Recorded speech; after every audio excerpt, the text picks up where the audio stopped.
What's up guys, Evan from Odyssey Strength and Conditioning back this week with a little technique tip for you on how to perform the Russian twist correctly.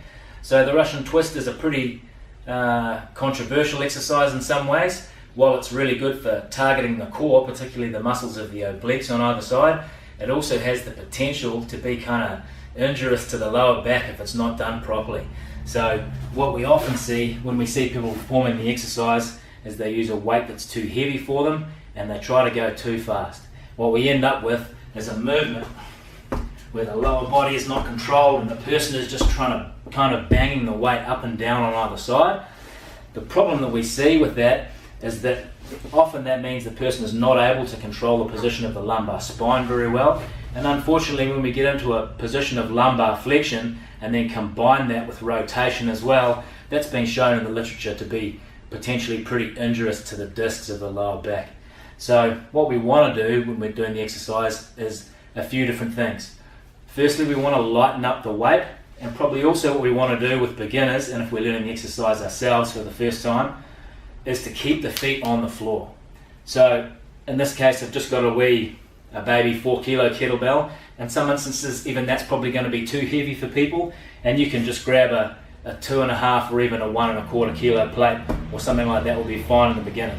What we want the person to do, keep the feet on the floor, try and keep the chest proud and a nice neutral curve in the lumbar spine. From there they just need to learn to control that rotation movement without losing the lumbar curve and sinking into flexion. Once the person can perform around that 3 sets of 10 mark without losing position, they're able to control their posture, then we can look to have them lift the feet off the ground. At that point I also like to do a little something else which you guys might want to try out, and that is to place a ball or between the knees. This is just an old softball, but you could use any ball would work, any small ball would work, or a rolled up towel in a pinch would work as well. And what we're going to do from there is squeeze the ball between the knees while we pick the feet up off the ground. What that serves to do is to activate the adductors on the inside of the thigh, and teaches them also to work in concert with the obliques on either side of the body. So the obliques and the adductors on the opposite sides of the body make up what's called the anterior oblique sling.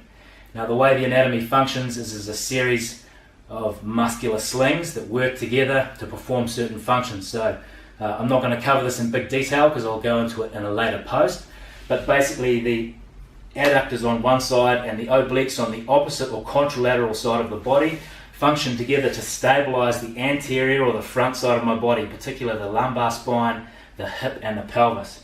So for a little 2-for-1, we're going to put the ball between the knees and pick up our implement. Again, a kettlebell or a plate will work fine. I'm going to fight to keep that nice neutral lumbar spine, take the feet off the ground, and then same thing. As I twist from side to side, I'm going to feel the adductors really turn on as well as the obliques, and I just keep performing the movement in a slow and controlled manner while fighting to keep that nice stable neutral spine at the same time. So there's a few things going on in there. It's not as a simple exercise as just flailing about as fast as you can. It does take some technique and some practice to get used to. So next time you're in the gym and you want to have something different for a core workout, give these a try. If you have any questions, shoot them in the comment section and let me know how you get on.